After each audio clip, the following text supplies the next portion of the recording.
আসসালামু আলাইকুম রহমতুল্লাহ। কেমন আছেন আপনারা? আশা করি ভালোই আছেন। আমি আপনাদেরকে একটা তথ্য দিতে যাচ্ছি, যেটা নিয়ে তেমন একটা আলোচনা হয় নাই, কিন্তু তথ্যটা গুরুত্বপূর্ণ। সেটা হচ্ছে যে আমরা কতটুকু জানি যে 2023 ডিসেম্বরে চীনের যে প্রধানমন্ত্রী আছে শি জিনপিং, সে কিন্তু সৌদি আরব সফর করছিলেন এবং সফর করার পরে তাদের সৌদি এবং চীনের মধ্যে 30টারও বেশি চুক্তি হয়েছিল। ওই চুক্তিগুলো অনেকটা গোপনীয় ছিল, কেউ জানে নাই, শোনে নাই, এটা নিয়ে কেউ মাথাও ঘামায় নাই। কত কিছু নিয়েই তো কত চুক্তি হয়, এগুলো নিয়ে প্রত্যেকটা বিষয় নিয়ে তো আর এত মাথা ঘামানোর প্রয়োজন নাই। কাজে এটা নিয়ে তেমন কেউ কোনো চিন্তাভাবনা করে নাই। কিন্তু এখন এগুলো কোনো পয়েন্ট এটা প্রকাশ পাচ্ছে। তার মধ্যে একটা যেটা গুরুত্বপূর্ণ, সেটা চীনের সাথে কিন্তু অন্যান্য যে বিষয়ে চুক্তি হয়েছিল, প্রযুক্তি বলেন, পরিকাঠামো বলেন, অন্যান্য যে কোনো বিষয়, নিরাপত্তা যে কোনো বিষয়ে চুক্তি হয়েছিল, তার মধ্যে একটা চুক্তি কিন্তু এটাও ছিল সামরিক চুক্তি। সামরিক চুক্তি বলতে যুদ্ধে একে অপরকে সহায়তা করা, যুদ্ধে পাশে থাকা, এই সমস্ত ক্ষেত্রে একজন আরেকজনের সাহায্যে এগিয়ে আসা, এই জাতীয় পয়েন্ট কিন্তু ছিল। এটা প্রকাশ পায় নাই, বাকি এখন প্রকাশ পাইতেছে। এখন এটা আসলে কতটুকু কতটুকু ভয়ানক একটা বিষয়, কতটুকু গুরুত্বপূর্ণ একটা বিষয়, এটা নিয়ে আমরা যতটুকু চিন্তিত বা এটা আমাদের কাছে যতটা গুরুত্বপূর্ণ বিষয়, এর থেকেও কিন্তু অনেক বেশি গুরুত্বপূর্ণ পয়েন্ট হচ্ছে আমেরিকার কাছে। আমেরিকার কাছে এই পয়েন্টটা অনেক গুরুত্বপূর্ণ, কারণ আমেরিকা একচ্ছত্রভাবে মধ্যপ্রাচ্যে তার যে ক্ষমতা, সেটা কিন্তু সে প্রয়োগ করতেছে। মধ্যপ্রাচ্যে সে তার ক্ষমতার মাধ্যমে মধ্যপ্রাচ্যটা অনেকটা হাতের নাগালে বা হাতের মুঠাই করে রাখছে। এখন দুইজনই শক্তিধর, চীনও শক্তিধর, আমেরিকাও শক্তিধর। তো আমেরিকা তো কখনো চাইবে না যে এই মধ্যপ্রাচ্যের মধ্যে অন্য কেউ এসে নাক গলাক, অন্য কেউ এর মধ্যে এসে তার শক্তি প্রয়োগ করুক, বা এরকম অন্য কেউ বন্ধু হোক মধ্যপ্রাচ্যের। যেহেতু মধ্যপ্রাচ্যের কিন্তু ব্ল্যাক গোল্ড যেটা বলা হয়, মানে তেলের যে এটা কিন্তু আল্লাহ তাআলা মধ্যপ্রাচ্যেই দিছে মুসলমানদের হাতে। কিন্তু মুসলমানরা এটাকে যথোপযুক্ত ব্যবহার করতেছে না, শুধু নিজেদের ভোগবিলাস এবং খাওয়া দাওয়া নিজেদের স্বার্থে ব্যবহার করতেছে, মুসলিম উম্মাহ এবং মুসলমানদের স্বার্থে ব্যবহার করতেছে না। যাই হোক, যে পয়েন্টটা আমি বলতে যাচ্ছি, যে এই জন্য আমেরিকার এটা নিয়ে খুব মাথা ব্যথা, যে সৌদির সাথে যদি চীনের যদি এরকম একটা সম্পর্ক হয়, তাহলে তো আমাদের ক্ষমতা একটু টালমাটাল অবস্থা হয়ে যাবে। তো এই জন্য এটা নিয়ে আমেরিকা খুব শোরগোল করতেছে এবং বিভিন্নভাবে তাদের যেই যোগাযোগ আছে সেটাকে বজায় রাখার চেষ্টা করতেছে। এখন আসলে সৌদির সাথে তো আমেরিকার ভালো একটা সম্পর্ক ছিল, তাহলে সৌদি কেন চীনের দিকে ঝুঁকে গেল? এটা হয়তো আপনারা জানেন যে ইয়েমেনের যে যুদ্ধ আছে, তারপর খাশোগি হত্যাকাণ্ড, এই সমস্ত বিভিন্ন বিষয় নিয়ে আমেরিকা কিন্তু সৌদিকে একটু চাপ দিচ্ছিল আর কি, একটু চাপে রাখছিল। ওই জায়গা থেকেই মূলত আস্তে আস্তে সৌদি ভাবলো যে আমরা করি, কী যেন বলে, আমরা চীনের সাথে একটা সম্পর্ক তৈরি করি। মানে আপনার যদি কে যেন যদি আপনার বন্ধু যদি এদিক সেদিক করতে থাকে, বন্ধু যদি খারাপ ব্যবহার করতে থাকে, বা বন্ধু যদি আমাকে বিভিন্নভাবে চাপে ফেলতে থাকে, তাহলে আমি কি করব? অন্য আরেকজনের সাথে বন্ধুত্ব সম্পর্ক গড়ার চেষ্টা করব, যেহেতু আমাকে তো টিকে থাকতে হবে, বা আমাকে তো আমার জায়গায় আরও শক্ত পরিপক্ক করতে হবে। তো সেই জায়গা থেকে মূলত সৌদি আস্তে আস্তে চীনের সাথে সম্পর্ক করা তৈরি করছে। এটা একটা পয়েন্ট, এটা আমেরিকার জন্য একটা সমস্যা। বাকি আরেকটা গুরুত্বপূর্ণ ব্যাপার আছে, সেটা হচ্ছে যে কিছুদিন আগে কিন্তু এরকম একটা চুক্তি হয়েছে যে কিছু তেলের লেনদেনে তারা ডলারের পরিবর্তে ইউয়ান ব্যবহার করবে, মানে চীনের যে মুদ্রা আছে সেটা ব্যবহার করবে। এখন চীনের মুদ্রা আসলে চীন সবাইকে চায় যে আমার মুদ্রা সারা পৃথিবীতে চলুক, আমরা পাওয়ারফুল, আমাদের মুদ্রা সারা পৃথিবীতে চলবে, এবং এটার মাধ্যমে একটা দেশের আসলে অর্থনৈতিক দিকটা অনেক বেশি চাঙ্গা হয়ে যায়। তো সেই জায়গা থেকে চীন অনেক দিন ধরে চাচ্ছিল যে তাদের মুদ্রা ন্যাশনালিভাবে হোক, গৃহীত হোক, সব জায়গায় চলুক, এটা তারা চাচ্ছিল, কিন্তু এটা হচ্ছিল না। তো যাই হোক, এখন কিছু লেনদেনে, তেলের কিছু লেনদেনে সৌদি সম্মত হয়েছে যে তারা ডলারের পরিবর্তে ইউয়ান ব্যবহার করবে। এটা অনেক বড় একটা ভয়ানক বিষয় আমেরিকার জন্য।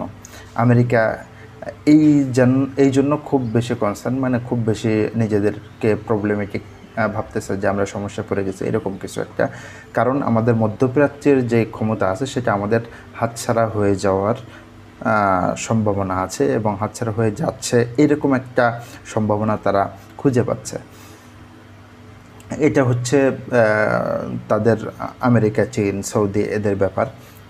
এখন মুসলমানদের মধ্যে বড় একটা দল, মুসলমানদের মধ্যে অনেকেই তারা ভাবছে যে তাহলে চীনের সাথে আমাদের সম্পর্ক তৈরি হোক, চীন আমাদের বন্ধু হবে, এটা আমাদের জন্য অনেক ভালো একটা বিষয় যে চীনের সাথে আমাদের সম্পর্ক তৈরি হবে। বিষয় হচ্ছে কি, আল্লাহ তাআলা কিন্তু কোরআনে একটা কথা বলছে যে অমুসলিম যারা, মানে ইহুদি খ্রিস্টান যারা আছে, তারা কখনোই তোমাদের বন্ধু হবে না যতক্ষণ পর্যন্ত তোমরা তাদের ধর্ম গ্রহণ না করবে, বা যতক্ষণ পর্যন্ত তোমরা তাদের রিলিজিয়াসে বিশ্বাসী না হবে, ততক্ষণ পর্যন্ত তারা তোমাদের প্রকৃত বন্ধু হবে না। কাজেই মুসলমানদের এটা কখনোই ভাবা উচিত না যে তারা বা কেউ আপনার প্রকৃত বন্ধু হবে। আপনার উচিত না কাউকে প্রকৃত বন্ধুরূপে গ্রহণ করা যে আপনার ধর্মে বিশ্বাসী না, কারণ এটা কিয়ামত পর্যন্ত এটা পসিবল না যে ভিন্ন ধর্মেই হয়ে আন্তরিকভাবে বন্ধু হয়ে যাবে। আপনাকে অবশ্যই স্যাক্রিফাইস করতে হবে, এবং স্যাক্রিফাইস করতে গিয়ে অনেক সময় ধর্মের বিষয়াবলী আপনাকে স্যাক্রিফাইস করতে হবে। এটা খুবই গুরুত্বপূর্ণ একটা বিষয়। তো চীনের সাথে সম্পর্ক তৈরি হয়, এটা মুসলমানদের জন্য খুব বেশি উপকারী বিষয় এমন না। কিন্তু অনেক সময় কি হয় যে আমরা একটা শত্রুকে হটাইতে যাচ্ছি, আমাদের মধ্যকার বড় একটা শত্রু আছে, তাকে হটাইতে যাচ্ছে। তাকে হটাইতে গিয়ে অনেকের সাথে আমার মতের ভিন্নতা আছে, রিলিজিয়াসে ভিন্নতা আছে, কিন্তু তারপর আমরা ঐক্যবদ্ধ হইতেছি, কারণ আমরা সব ঐক্যবদ্ধ হয়ে আমাদের বড় শত্রুটাকে তাড়াইতে যাচ্ছি। বড় শত্রুকে তাড়ানো মানে এই নয় যে যাদের সাথে রিলিজিয়াসে ভিন্নতা আছে তাদের সাথে এমনভাবে মিলে গেলাম যে আমরাও তাদের রিলিজিয়াসে বিশ্বাস করলাম বা তারাও আমাদের রিলিজিয়াসে চলে আসলো, এরকম না। তো আমেরিকা বিভিন্ন দেশের মুসলমানদের উপর নির্যাতন, অত্যাচার বিভিন্নভাবেই করতেছে, ইসরায়েলের সহায়তা করে বিভিন্ন জায়গায় নির্যাতন করতেছে। এই জন্য আমেরিকা, ইসরায়েল আমাদের জন্য তো অনেক বড় একটা শত্রু, এবং সেই শত্রুর বিপক্ষে দাঁড়িয়ে যদি আন্তর্জাতিকভাবে আপনি বিষয়টা খেয়াল করেন, তাহলে অবশ্যই আমাদের তার যে শত্রু আছে তাদের সাথে সম্পর্ক করা লাগে। কেন? তাকে যদি দমাইতে হয়, কারণ আমরা তো স্বনির্ভরশীল না, এতটা পাওয়ারফুল না, কাজেই আমাদের তো অবশ্যই কারো না কারো হতে হবে। তো সেই জায়গা থেকে শুধুমাত্র চীনের সাথে যদি বন্ধুত্ব হয় বা সম্পর্ক ভালো হয়, শুধু এই বেনিফিটটুকু আছে। কিন্তু কখনোই এটা নয় যে তারা যদি আমাদেরকে গ্রহণ করে বা তাদের সাথে যদি আমাদের সম্পর্ক ভালো হয়, তাহলে আমরা আমাদের রিলিজিয়াসের ক্ষেত্রে অনেক বেশি আগায় যাব। বা আপনি এটা মনে করবেন না যে আপনি কোনো একটা দেশে, কোনো একটা মুসলিম কান্ট্রিতে ইসলাম প্রতিষ্ঠা করবে, ইসলামী শাসন প্রতিষ্ঠা করবে, এটা অন্য কোনো ধর্মাবলম্বী কখনো মেনে নেবে এই ধারণা করাও যাবে না। এটা কখনোই পসিবল না।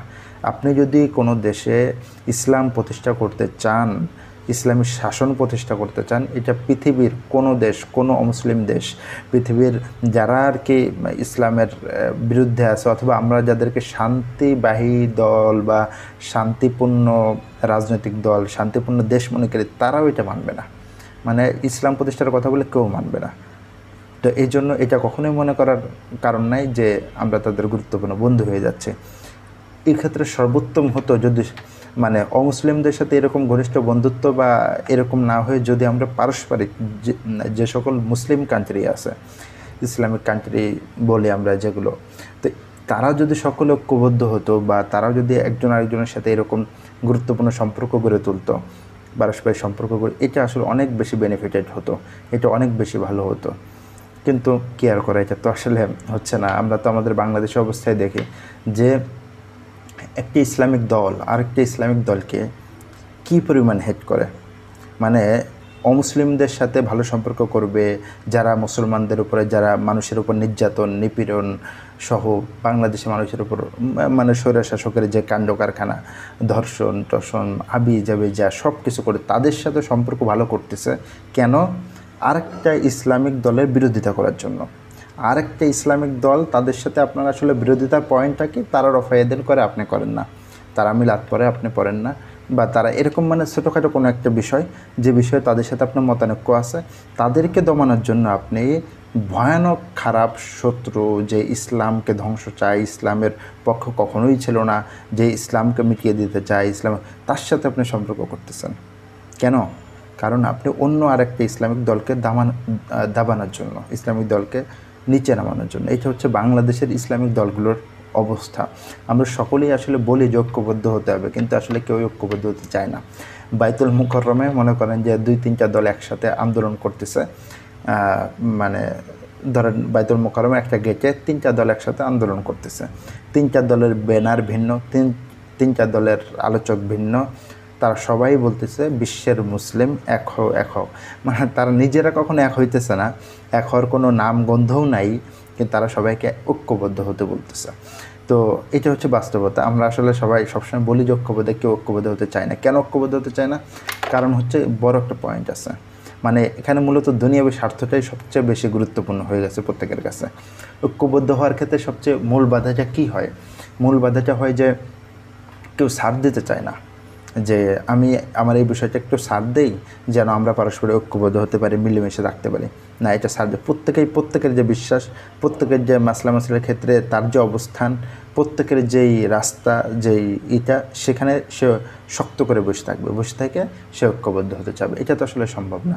আর ঐক্যবদ্ধ যদি হয় তার মানে একটা দল হতে হবে, একটা দল হতে হলে একজন নেতা হতে হবে, তার আশপাশে গুরুত্বপূর্ণ। তো এক্ষেত্রে কী করে, প্রত্যেকটা দল চায় যে তার দলের যে প্রধান আছে সে হবে সেই একজন নেতা।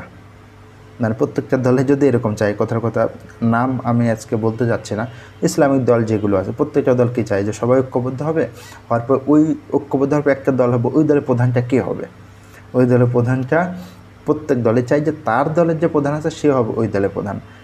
এটা তো আসলে সম্ভব না, মানে এত মানুষ তার প্রধান হতে পারবে না, প্রধান হলে সেই দল তো আর থাকবে না, সেই দল নষ্ট হয়ে যাবে।